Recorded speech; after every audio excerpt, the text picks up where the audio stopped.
মমতা বন্দ্যোপাধ্যায়ের মতো একজন সেজে আসছেন। দেখুন সেই ছবি, এক ঝলকে দেখলে মনে হবে যেন মমতা বন্দ্যোপাধ্যায় আসছেন তৃণমূল নেত্রী, ঠিক হুবহু তারই মতো একজন। অ্যাকচুয়ালি নিরাপত্তার খাতিরেও অনেক সময় প্রশাসনকে বেশ কিছু পদক্ষেপ করতেও হয়, ডামি নিয়ে এসে সেই ধরনের ব্যবস্থাপনা একবার চেক করে নেওয়া হয়। শিয়ালদার ছবি আপনারা দেখছেন না, অয়ন ঘোষাল আমাদের প্রতিনিধি সরাসরি রয়েছেন। অয়ন, না শিয়ালদার ছবি একটু জানতে মানে দেখতে পাচ্ছি আমরা এক মমতা বন্দ্যোপাধ্যায়ের মতোই একজন কেউ হেঁটে যাচ্ছেন, তো কি ছবি আপাতত? মমতা বন্দ্যোপাধ্যায় নিরাপত্তার স্বার্থে তৈরি, মমতা বন্দ্যোপাধ্যায়ের দামি নয়। এই মমতা বন্দ্যোপাধ্যায়ের একজন অনুগামী তিনি সেজেছেন।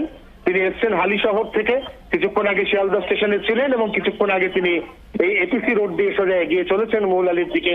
এবং তারই সঙ্গে আমরা যে বিশাল মিছিল এই মুহূর্তে দেখতে পাচ্ছি, বৃষ্টিকে উপেক্ষা করে, বৃষ্টির সঙ্গে তৃণমূল কংগ্রেস